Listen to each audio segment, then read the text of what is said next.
आज के बातचीत की शुरुआत मैं 4 लाइनों से करूंगा। मेरी लिखी हुई लाइनें हैं कि वैसे तो कुर्सियों पे कई लोग भये हैं, वैसे तो कुर्सियों पे कई लोग भये हैं, जिनको लगा कि वे ही प्रथम हैं, नए हैं। इतिहास जो पढ़ते तो वे भी जान ही जाते, उनसे भी पहले कितने तानाशाह गए हैं। बिल्कुल इसी बदगुमानी में भारतीय जनता पार्टी की सरकार सभी संवैधानिक संस्थाओं का दुरुपयोग करके किस प्रकार से इस देश में लोकतांत्रिक मूल्यों की हत्या कर रही है, संविधान को मिट्टी में मिला रही है और अपनी दूषित राजनीतिक महत्वाकांक्षाओं की पूर्ति के लिए किसी भी हद तक नीचे जाने को तैयार है। लेकिन सच तो सच होता है। सच कहां भारतीय जनता पार्टी के कंट्रोल में है।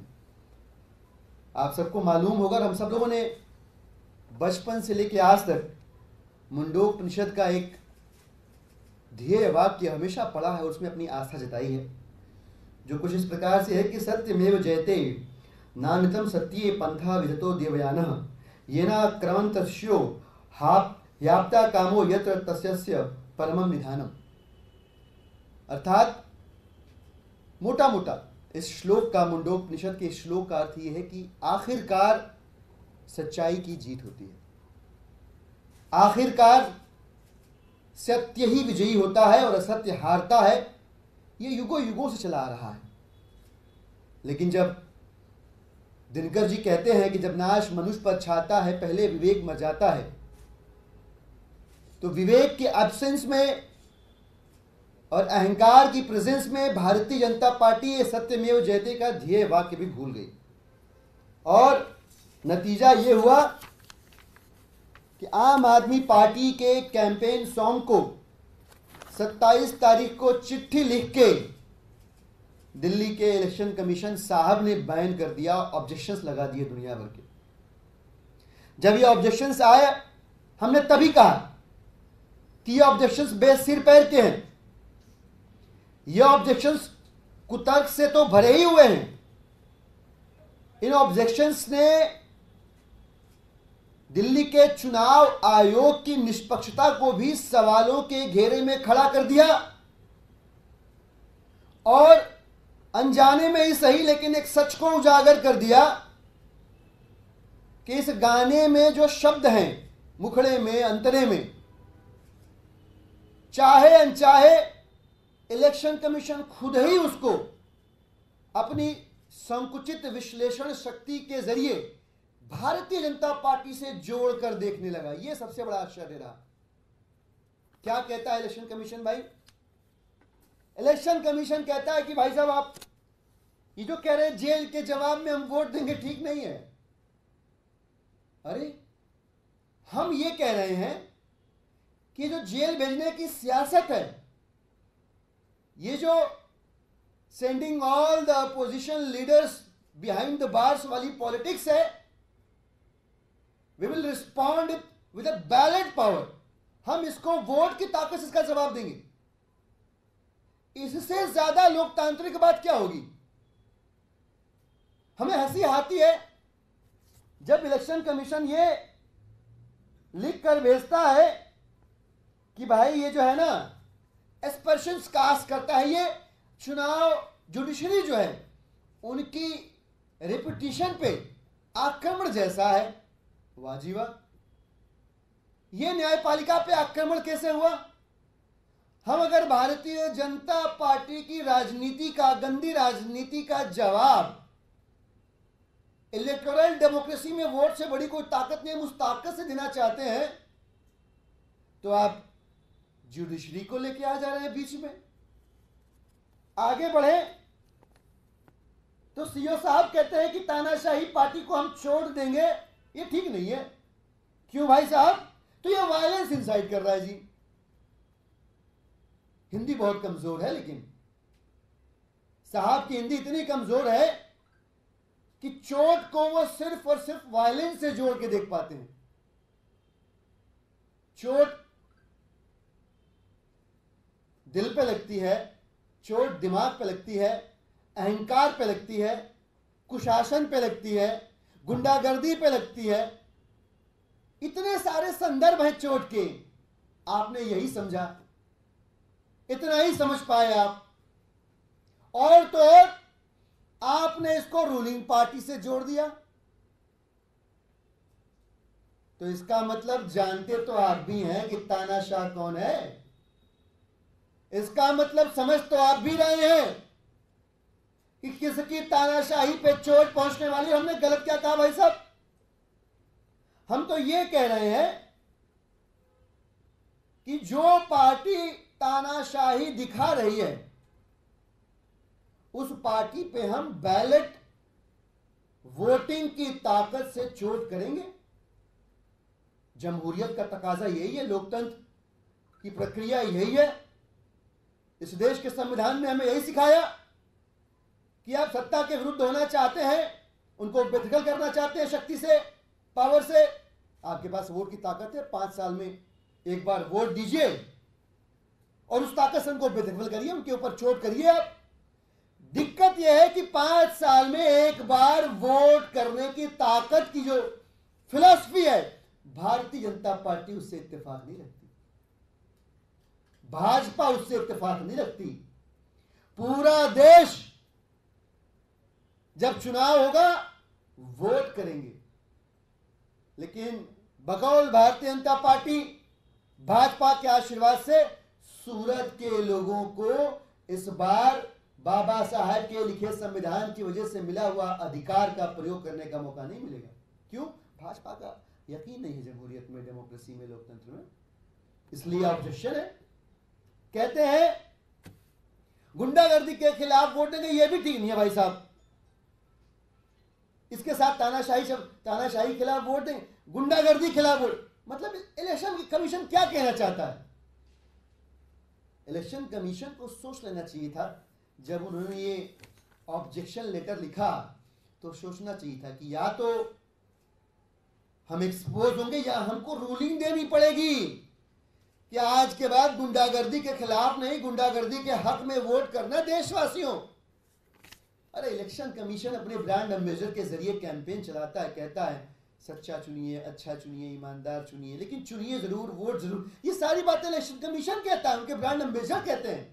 हम ये बात अगर कह रहे हैं कि we will vote against hooliganism, we will vote against गुंडागर्दी, इलेक्शन कमीशन कहता है ठीक बात नहीं है, ये तो गलत कर रहे हैं आप, क्या मजाक बना रखा है।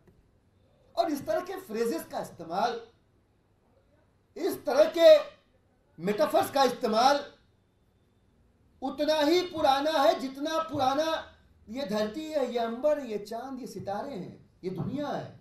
जब से चुनावी लोकतंत्र है तब से इस तरह के, और आप अतीत में जाके देखेंगे इतने तीखे स्लोगन्स इस्तेमाल किए हैं हमारे राजनीतिक पूर्वजों ने कि शर्म आएगी इलेक्शन कमीशन को। कहते हैं कि आवाज़ें खिलाफ थी जो सबको जेल में डाल दिया लाइन है, हम इससे भी इत्तेफाक नहीं रखते भाई साहब, ये तो आप गलत कर रहे हैं। हम सिर्फ इतना कह रहे हैं कि जिसने इनका विरोध किया इन्होंने उसको जेल में डाल दिया। अब ऐसे किरदारों को हम सत्ता में जाने से रोकेंगे, वोट के जरिए रोकेंगे। तो और क्या कहता है हमारे देश? We are called mother of democracy, दुनिया का सबसे बड़ा लोकतंत्र है हम। We are world's most vibrant democracy.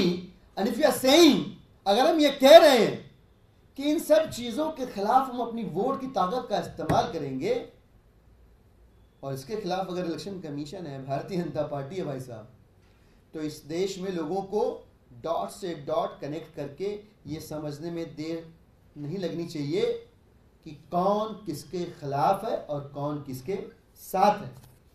हमने point by point rebuttal submit किया 30 अप्रैल को इलेक्शन कमीशन से मिलने के बाद।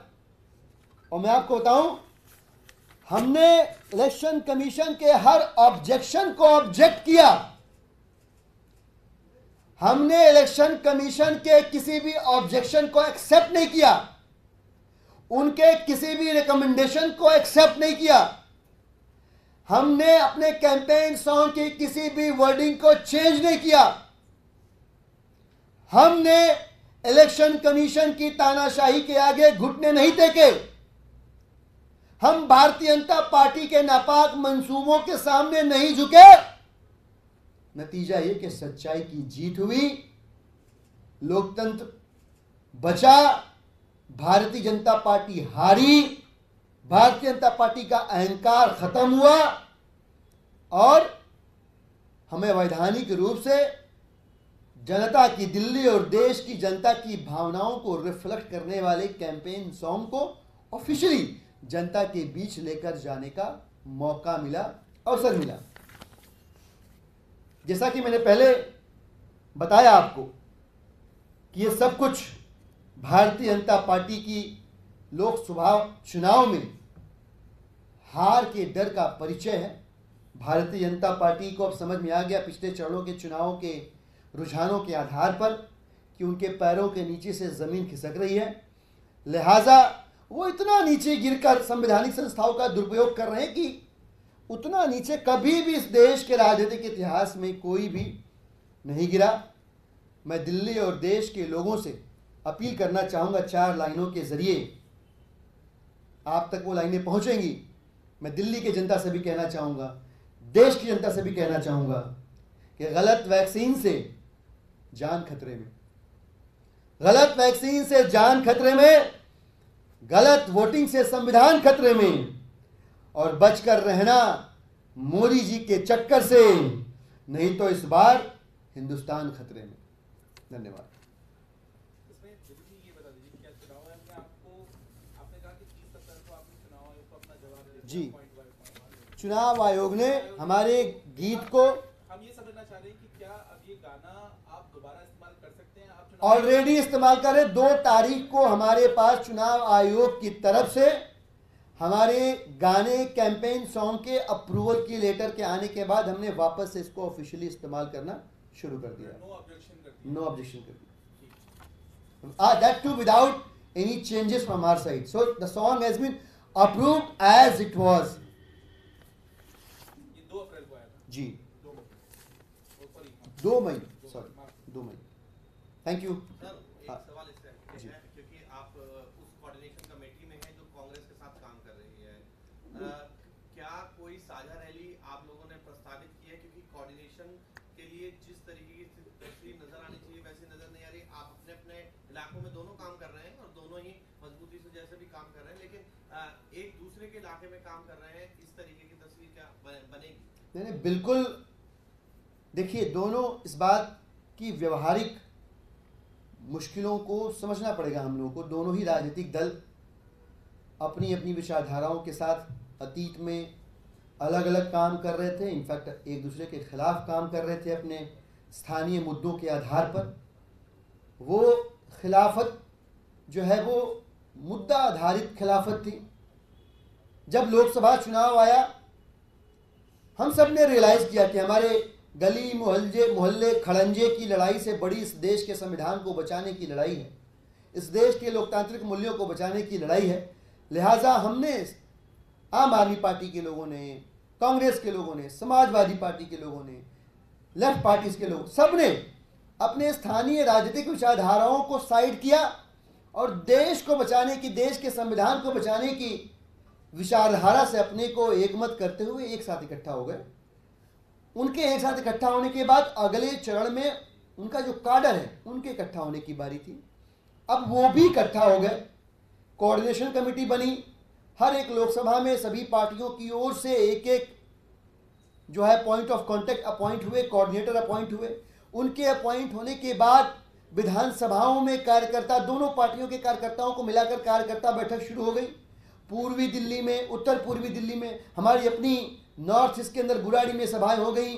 सभी कार्यकर्ताओं की, सभी पार्टियों की, सभी कार्यकर्ताओं की सामूहिक बैठक हो गई। तिमारपुर के अंदर हो गई, सीमापुरी के अंदर हो गई।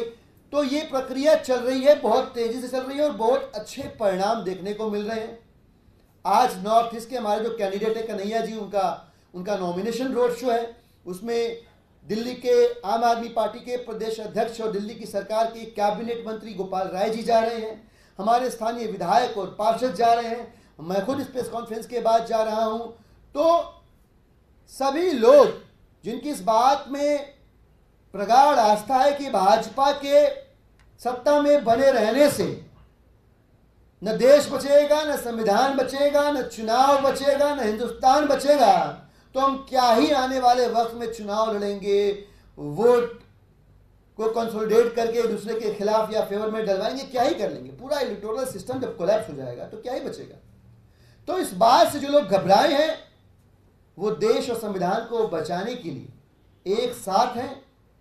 भाजपा भाईचारे के खिलाफ, मोहब्बत के खिलाफ, संविधान के खिलाफ, नौकरियों के खिलाफ, बेरोजगारी रोकने के खिलाफ, महंगाई रोकने के खिलाफ। इसलिए देश की सभी पार्टियां और देश के लोग इस बार के चुनाव में भारतीय जनता पार्टी के खिलाफ, भाजपा की गुंडागर्दी के खिलाफ, भाजपा की तानाशाही के खिलाफ, भारतीय जनता पार्टी की जेल भेजने की राजनीति के खिलाफ लोग इस बार जेल का जवाब वोट से देंगे।